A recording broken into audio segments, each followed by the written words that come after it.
Hello and welcome to the Alopecia Advocate podcast, where we open up real conversations about hair loss, healing, and hope. I'm your host, Stephanie Anderson. This is a space where we talk about empowering, educating, and breaking the stigma as it relates to alopecia, hair loss, and appearance related issues. Together, we're going to explore stories, science, and strategies that can help us all when it comes to seeing the beauty, strength, and confidence in a new light. Today, my special guest is Tina Lankford. We're going to dive into her journey, her insights, and what drives her work when it comes to supporting and inspiring others. But first, allow me to share a little bit about Tina Lankford with you. Tina is the owner and operator of the Tina Lankford Hair Restoration and Salon, where she combines over 30 years of experience in the beauty industry with a deep passion for preserving healthy hair and supporting those who are experiencing hair loss. Her journey began at Skyline High School with formal cosmetology training, and it expanded through advanced studies with Tony and Guy, Innovations Today, BIA International, and the International Trichology Association. She has showcased her expertise on platform stages of international shows like Bronner Brothers and Innovations Today. And she is also a licensed cosmetology instructor. So that means she brings the education with her. And she has taught continuing education courses at Cedar Valley College. Certified in holistic therapies for treating hair loss, and a city certified as a human research assistant. Tina brings both practical skill and research-based knowledge to her practice. A graduate at Dallas Baptist University with a degree in general business administration, Tina balances her professional achievements with a strong family foundation. She and her husband of 30 years are proud parents of two sons. Welcome, Tina, and thank you for being a guest today on the Alopecia Advocate podcast. Thank you, Stephanie. I appreciate the invitation to come on and be a part of the Alopecia Advocate. You're so welcome, and I appreciate the fact that you accepted the invitation. So we got a few minutes to share. So let's get started because I know that people are going to want to hear all about the information that you have to give them. So I want to know about your personal reflections as it comes to your profession. So what does alopecia awareness mean to you, Tina, and how has it impacted you professionally or personally? So when I think about alopecia awareness and what it means to me, I think about most people think that alopecia is only hair loss, which have alopecia is the professional name for hair loss. But for those that I have experienced, for those that are experiencing or living with hair loss, it is much more than hair loss. One thing that I've noticed, um, and then I've put myself in their shoes, Mhm. it affects their identity. And what I mean by that is when we as women, and even men, hair frames our face. It shows our personality, the way we wear our hair, the way we style our hair, even the way the various color choices we choose to put in our hair are these are definitely ways of that we show our identity as well as our personality. Secondly, it impacts how our confidence. And so hair is definitely a confidence. You know, we talk sometimes we even have conversations about our hair just amongst each other. So when I say it affects our confidence, sometimes, you know, when we lose our hair, it's embarrassing. It affects our self-esteem. So, and personally, I remember several years back, I was dealing with some things and I began to start losing hair. Now, I've always had a head full of thick hair, but for me, the outside person probably didn't realize I was losing hair because I've always had such a great density of hair, but I noticed it. And so I was able to get on top of what was going on and was corrected. And thirdly, um, it can impact our mental health. And what I mean by that is the way we feel about ourselves. It can affect the quality of life by we can begin to withdraw from society, from societal activities, and it could also cause us to develop depression and or anxiety. So these are some of the things that from a professional standpoint, I've noticed. But again, with me dealing with some hair loss, I can say personally how it made me feel. And thank you for sharing that because you've been in the beauty industry for over 3 decades. And the Yeah. mere fact that you yourself personally, thank you for that being transparent, but it just shows that anybody can deal with alopecia or it can affect them. But the mere Yeah. fact that you're in the industry, you knew what it took to start, like you said, jump on it. You addressed it then. But that's not Yes. always what we see in our centers, right?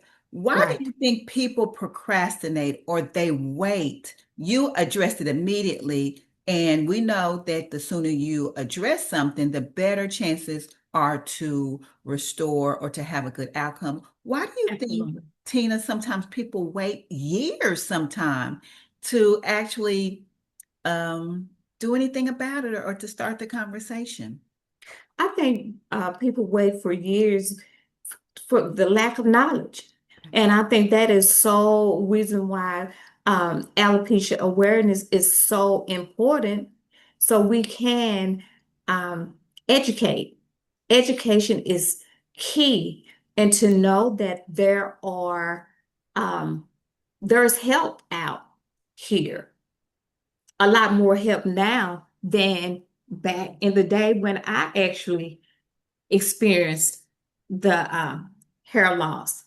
And I just happened to know the knowledge back in the day. So I was able to get on top of what was going on and do did what it took to correct the issue, what was going on in my body internally. So I to be frank, I talked with a lady just a couple of weeks ago, and she just asked me, "What do you do?" I said, I deal with hair restoration," and she specifically said, "I've never heard of that before," and I thought, "Wow, you never heard of a hair restoration?" And she pulled her cap off and said, "Do you think you could help me?" Yeah. So that's the reason why I know the awareness is key in some ways we can continue to keep the conversation going is to be on platforms like this, go to wellness fairs, um, do other podcasts, just to keep. We have to keep the education in the forefront. So those that have not heard, maybe someone that can tell, if you're one person that have not heard that there's help out here, maybe someone else can transfer that information to those that are in need. Yes, exactly. So, one of the things that is, since I've done this little podcast and doing things to bring more awareness, like you said, is needed. I've just been amazed at the people who said people don't know about trichology. They don't know where to go. They don't know that there are people who specialize. So I really think, and thank you for those all that are involved who are taking the time to bring more awareness, to bring the information, to advocate. So that's a good segue into my next question for you. And when it comes to encouraging conversations, it took that lady that you said that kind of asked you what it is that you do before Yes. she disclosed, can you do something for me? What do you think that we could do? If you could just share one message with someone about alopecia to your audience to kind of start that conversation, what would that be? I think my one message or conversation that I would have with a person that is maybe thinking or having issues with hair loss is the sooner you address that issue, the better. My mentee always told me, and I quote, a pound of re wait a minute, let me get this right. An ounce of prevention is better than a pound of cure. So, and that actually still goes back to me recognizing that my hair, I was having excessive shedding. I didn't have it on the floor, but I saw it at the shampoo bowl. So as a consumer or person that if you see excessive hair on your countertop, your bathroom floor, your countertop, those are signs that something is going on, be it deficiencies in your body, be it some type of disease, some type of something else that's going on internally. You definitely want to seek out help as soon as you see that.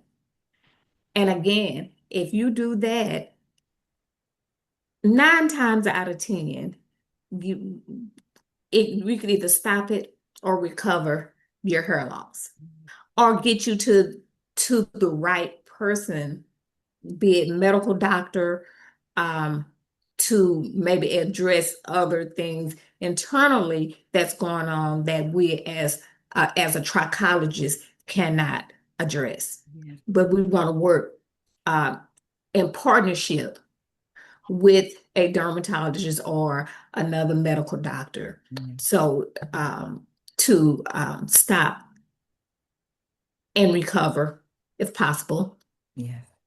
what's going on. Yeah. So what you're sharing is, and I agree wholeheartedly, is bridging that gap between the professionals. But you identify something I think is so important is people don't wait when they see something, try to get it identified. But most people think that um, I'll just put some conditioner on it, or I'll go to my Right. stylist. And unless your stylist is more learned toward how to identify different things with the scalp. You can't put conditioner on and expect it. Sometimes it's internal things. Right. It's more things than topical or things on top of the head that can address issues. And as a trichologist, and more naturopathic, you realize there are things internally in your body systems that may be actually needing to be addressed. So Absolutely. I think that's great to identify. Hmm. So we're here, and this whole purpose is to bring awareness to September being Alopecia Awareness Month and to advocate. So one thing I want to ask you about advocacy and insights. In your area of expertise, Tina, what do you believe are the most important steps to raise awareness about alopecia and those affected? What do you think do we need to do to bring more awareness to it so there won't be, you know, many people question or say, "Oh, I've never heard about that. I'm not familiar with that." But I believe, again, going back, education, I think Yeah, is key. yeah, It's key because if we're not educating the public, then they won't know yeah, um, about what's available. If they find themselves losing in that space, that hair loss space. Not only that,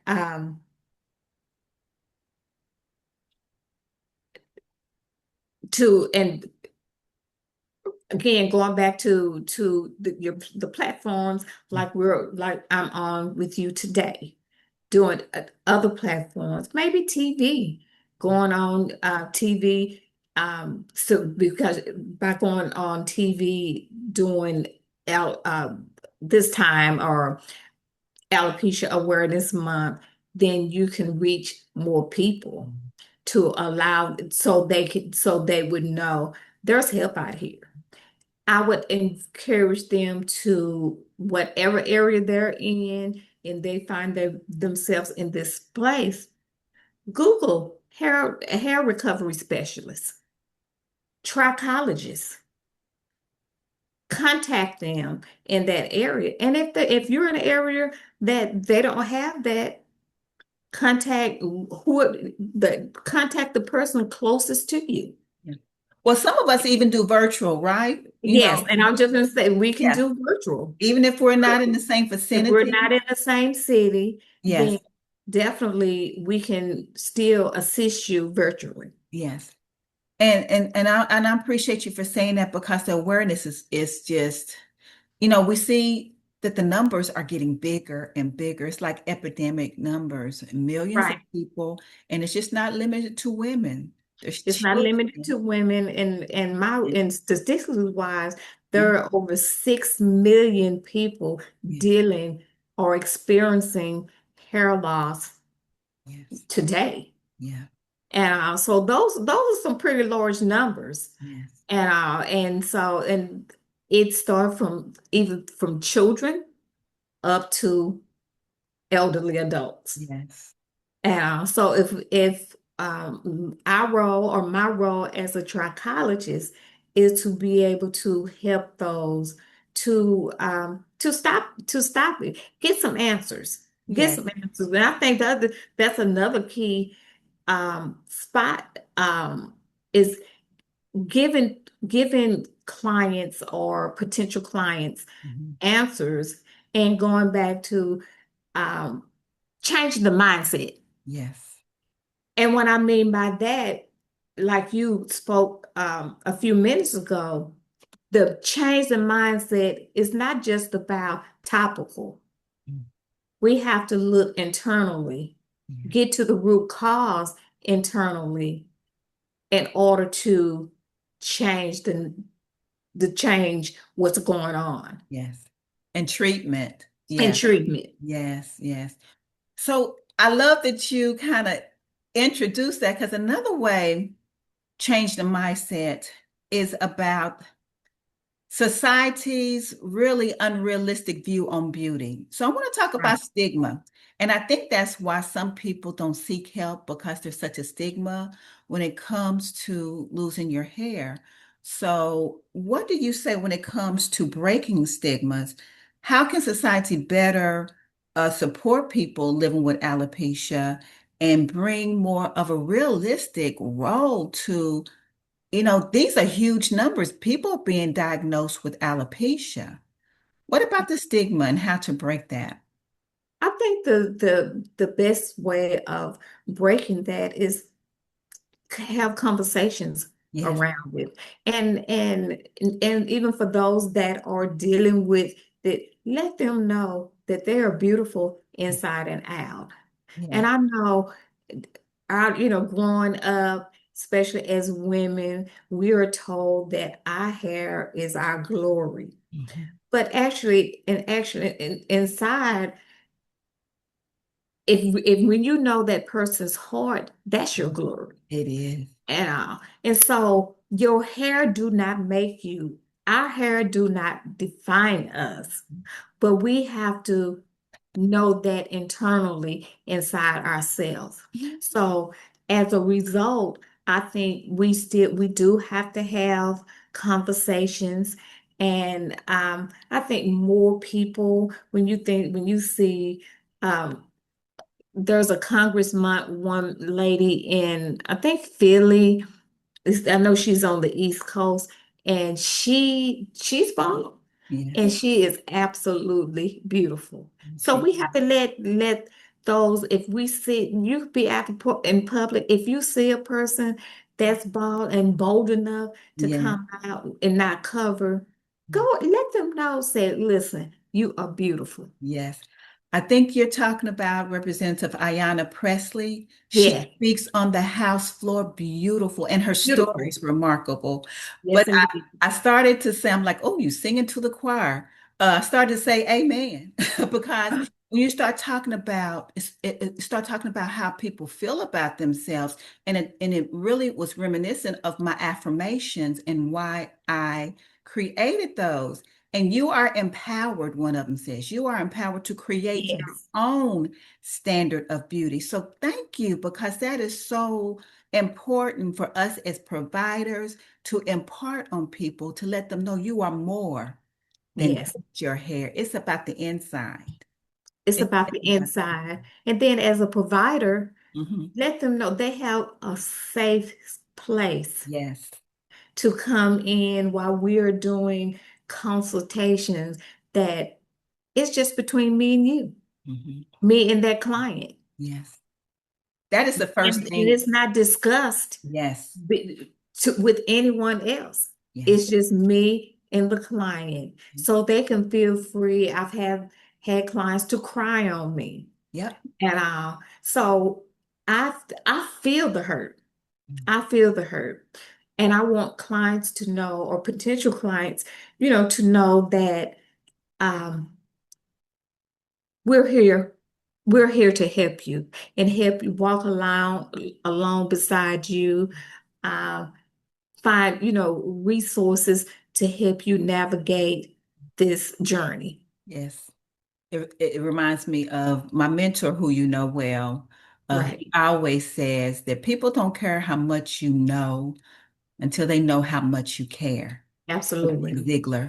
And it's just a part of what it is that we do, that regardless of how much knowledge we have to have that humanity part, that empathy part, Absolutely. that protective part to Yes. to let our clients know that, hey, you're in a safe space. And we have to follow HIPAA rules, not to Absolutely. divulge, so there's so much stuff. We're actually paramedical. Repair. We have that background when it comes to beauty, but our trichology puts us in a whole nother lane to where we are paramedical providers. And so yeah, I agree so much more. So I have another question for you. This is some good stuff. Okay. This is some good Yes, stuff. it is. Yes, Thank it you. is. You've been in this space for a long time when it comes to the beauty, and most recently, all your studies and activities and what you're doing through trichology to help people navigate their hair loss. But let's talk about the future. In your future vision and looking ahead, what changes, Tina, or what advancements would you like to see in the conversation around alopecia that would benefit those currently affected by it? So what changes, just I would like to see continued in that advancement in the various therapies Mhm. that are available. Um, when I say therapies, your low light level therapies, Yeah. your exome therapies, your SMP therapies, your topical therapies. So those are just a few therapies that we have available. But I would like to see more advancement um, in these therapies in order to better serve our customers and clients, and to let the public know that we are changing the narrative Yes. when it comes to this hair loss journey, Yes. and to give them hope Yes. that, again, going back, the sooner you address or seek the help, Yes. the better results you can get. Yes. But lastly, even with the therapies, I have to impress upon the community that you have to follow protocol Oh, yes. in Help us help order you, right? to, yes. Yes. Help us help you. Because it's like, if I can go to the doctor and he can prescribe something to me, or I can go to a holistic um, therapist, Mhm. and the protocol he gives me, if I don't do anything and don't follow it, I can't expect Mhm. to see any results. Yeah. And that's what I'm telling you, as the public, Yes. as though anyone that are in this hair loss, dealing with hair loss, or on this hair loss journey, whoever you go to, whoever you seek out, follow the protocol in order to get the best results. I love that. And we're going to end the discussion on that note. But what I want to do, Tina, I feel so passionately about that. There's going to be someone who, in listening to our conversation today, is going to want to know how to get in contact with you. Would you please provide that information for anyone who wants to reach out? Yes, they could contact me at 469-297-4256. That is the center's number. As or they can email me at tina@tlhairrestoration.com, or they can go to my website at tlhairrestoration.com. All right. There you have it.